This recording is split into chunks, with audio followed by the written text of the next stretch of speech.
Jana Addict, j'espère que vous allez bien. On se retrouve aujourd'hui pour une nouvelle vidéo pour cette pause. Donc en fait ce n'est pas vraiment une pause, c'est comme vous le verrez, le titre de la vidéo l'indique. C'est passer d'un coffin à des amandes. Donc en fait j'avais fait des coffins pour partir en vacances, je suis rentrée de vacances, j'ai fait mon remplissage. Et j'avais refait des coffines simples, nudes, un peu pailletées. J'ai même pas fait la photo parce que c'était vraiment simple. Et j'en avais un peu marre. Je voulais repasser à quelque chose de plus coloré et je voulais repasser en amande. Donc j'ai simplement tout reponcé, tout remis en forme et je suis passée d'une amande. J'aime beaucoup. Je pensais que j'allais m'en lasser, mais voilà, c'est du mat, c'est fluo, c'est flashy. Mais j'aime vraiment beaucoup. Franchement, je pensais que j'aurais du mal, mais non. Donc dans la vidéo, on va y revoir aussi du dégradé parce que vous êtes encore nombreuses à avoir du mal avec les dégradés. Donc je vous remontre cette petite partie pour faire un dégradé simplement à l'éponge avec de la résine.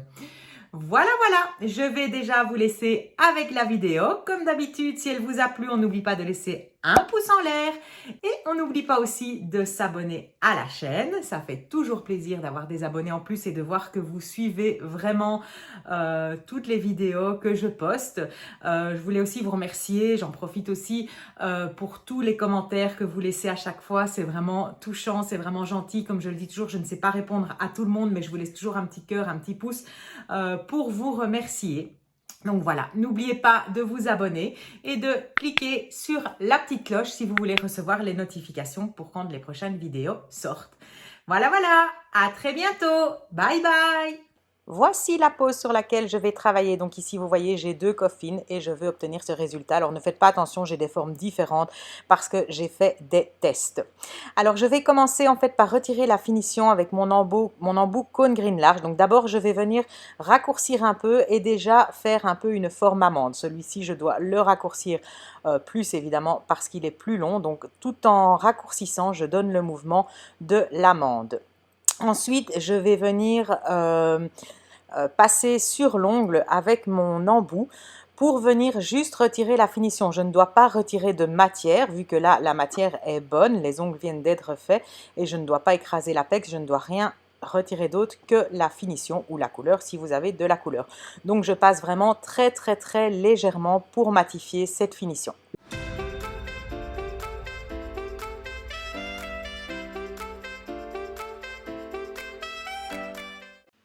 Une fois la finition retirée, je vais passer avec un embout emery. Ici, j'ai choisi un grain 280. Ce sera vraiment pour uniformiser la matière sur mon ongle que l'embout cône green large aurait pu faire malgré tout, même que je suis passée très légèrement. Donc ici, c'est vraiment pour unifier toute la matière sur mon ongle.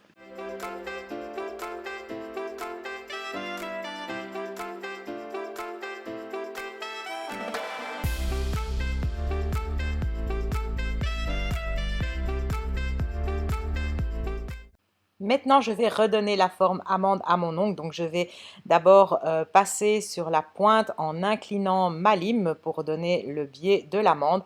Et je vais retravailler légèrement mes parallèles vu qu'à nouveau ici, elles n'ont pas besoin d'être retravaillées énormément. Et je vais redonner vraiment la forme amande. Donc, après, je vais retourner mon ongle face à moi pour bien vérifier que je sois bien en forme amande. Une amande pas trop ronde et pas trop pointue comme je les aime.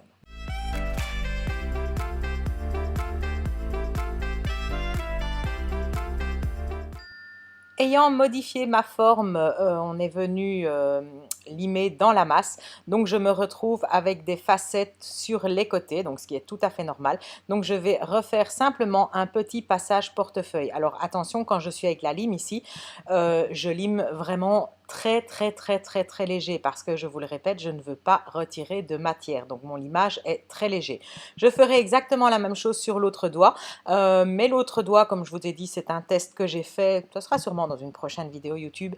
Il faut que je lui redonne un peu un apex, il faut que je change un peu la forme de profil, donc là je devrais un peu plus insister, mais voilà, c'est une chose qu'il ne faut pas oublier de faire à partir du moment où vous touchez à la forme si vous changez la forme ou si vous raccourcissez parce qu'on retravaille et on se retrouve dans la masse. Donc il faut vraiment venir uniformiser le tout. Avec mes limes ici, en fait, c'est une lime 150 et de l'autre côté, c'est un coton. Donc c'est très pratique pour dépoussiérer pendant qu'on travaille.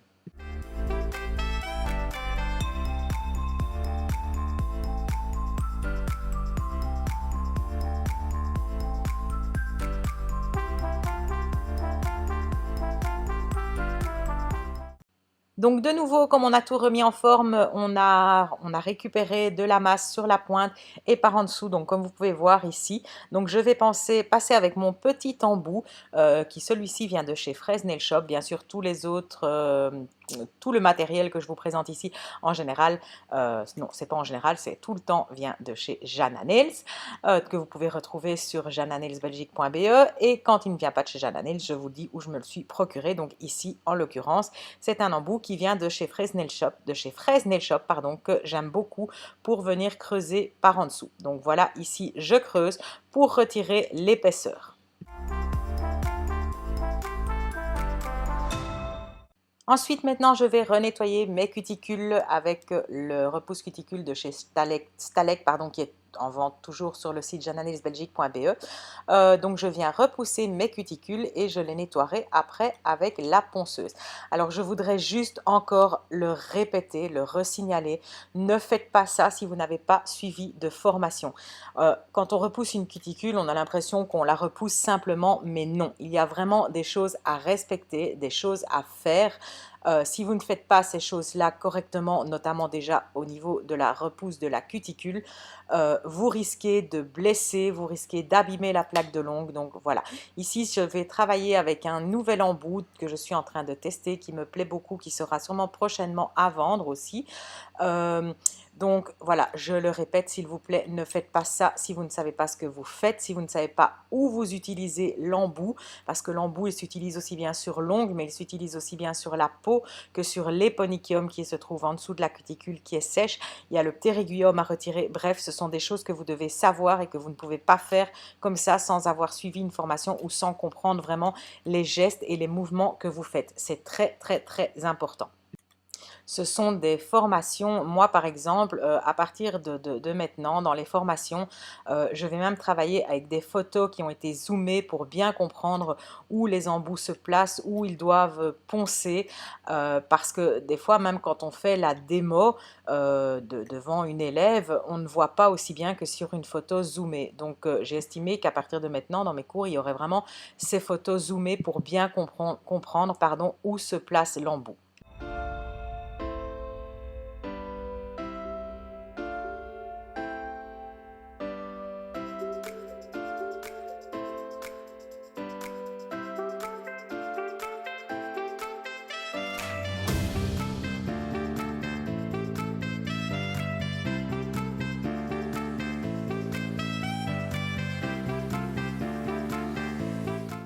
Une fois mes cuticules préparées avec l'embout, je vais venir couper la cuticule, la peau morte de la cuticule. Donc ici, j'ai pas grand chose vu qu'ils avaient été faits une semaine auparavant.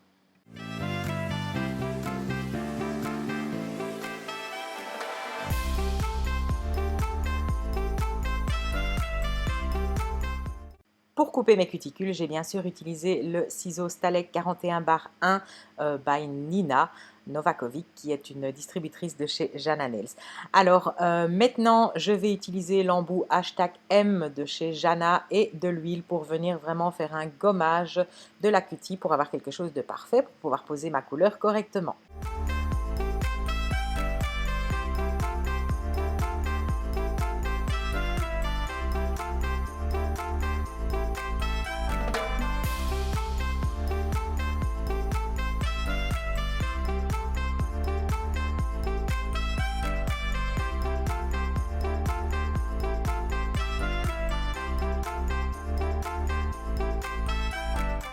Comme j'ai mis de l'huile mais que je dois encore venir travailler, je vais dégraisser à fond avec du cleaner.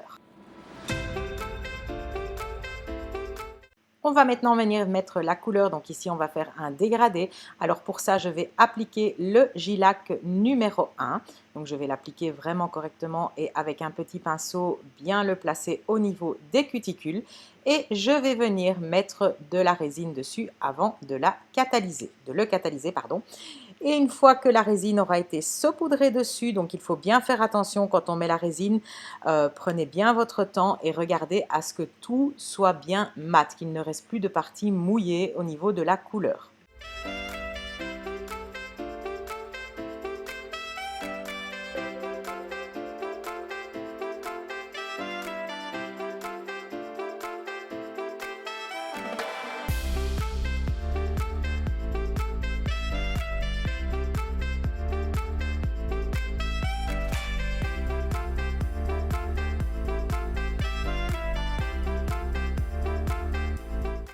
Donc voilà, ma couleur est placée et je vais maintenant appliquer ma résine.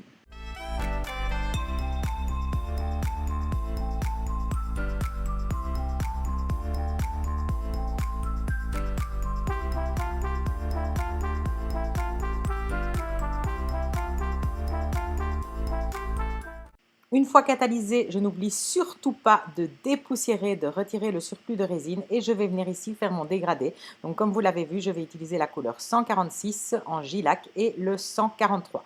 Donc même chose, je viens placer ma couleur rose au début et je vais bien la travailler aussi au niveau des cuticules.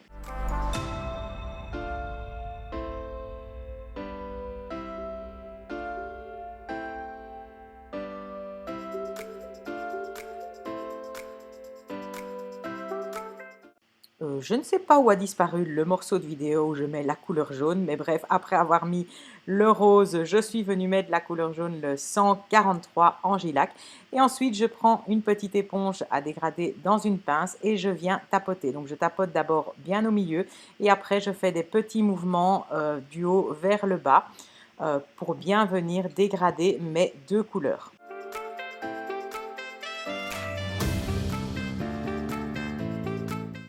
Une fois que mon dégradé me convient, avant de passer sous la lampe, je n'oublie surtout pas de venir nettoyer le tour de mon ongle pour ne pas que ça catalyse bien évidemment sur la peau. Je vais maintenant répéter exactement la même opération, donc j'ai catalysé et je répète la même opération. Donc je remets mon rose, je le travaille correctement au niveau des cuticules, je mets mon jaune, je retapote à l'éponge, je dégraisse et je catalyse.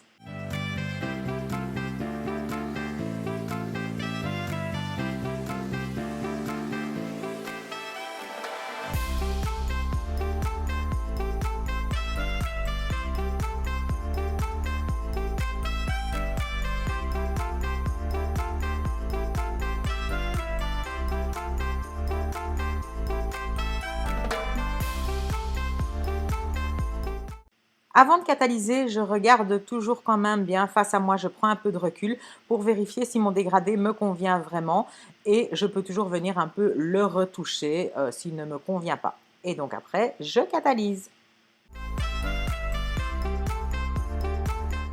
Je vais maintenant appliquer ma couleur sur l'autre doigt. Alors ici, en général, la couleur 146 dans les J-Lac, c'est une couleur que j'applique sur mes modèles ou quoi en une seule couche. Mais ici, comme je suis sur moi et je sais pas, pour l'instant, j'ai beaucoup de mal à faire mes ongles. Je chipote, je suis lente. Je vais l'appliquer en deux couches, ça sera plus sûr, mais c'est vraiment une couleur que vous pouvez vraiment appliquer en une seule couche sur vos clientes.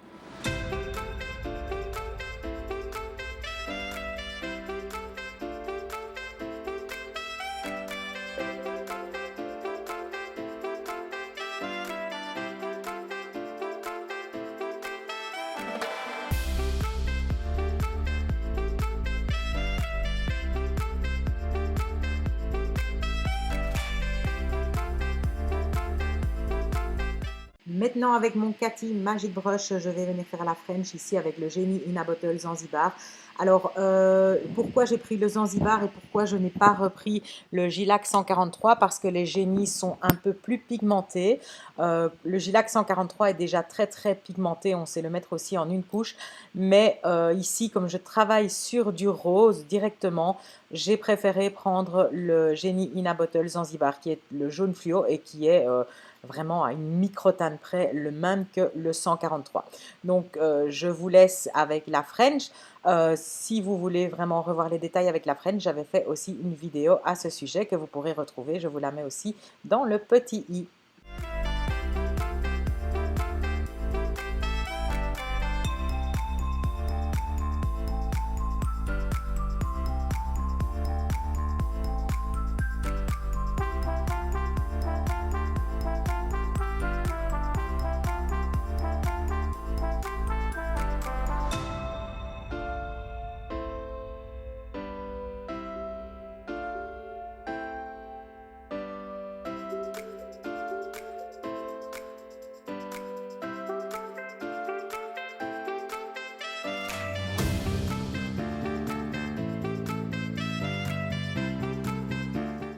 Et maintenant, il ne me reste plus qu'à mettre mes finitions. Je dis mes finitions, oui, parce que j'en mets plusieurs.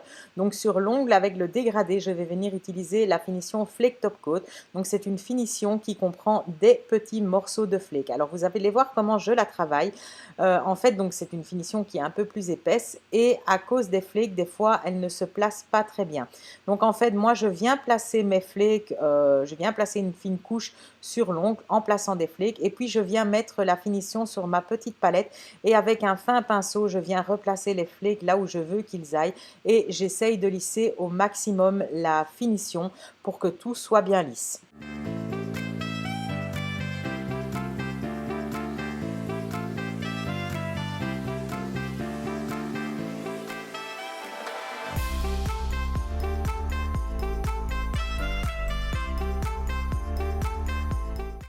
Et maintenant, je vais venir mettre ma finition finale, donc ici la Sugar Matte Top Coat. Donc ici, c'est une finition matte avec des micro paillettes noires dedans, donc ça donne un effet très sympa. Et j'adore l'effet quand il est superposé avec la finition flake justement. Donc voilà, je viens mettre cette finition et attention, je vais bien la retravailler au niveau des cuticules car comme c'est du mat, si vous laissez vraiment un petit endroit qui n'est pas recouvert de cette finition, ça se verra et ça ne sera pas joli. Donc je la retravaille vraiment bien avec un fin pinceau au niveau de mes cuticules. Le fin pinceau que j'utilise, c'est le Super Liner 10-0. Je trouve qu'il est vraiment bien adapté pour travailler au niveau des cuticules parce qu'il est fin et il n'est pas trop long. Moi, je préfère ce genre de pinceau pour les cutis. Encore une fois, les pinceaux que vous préférez, c'est vraiment à votre choix.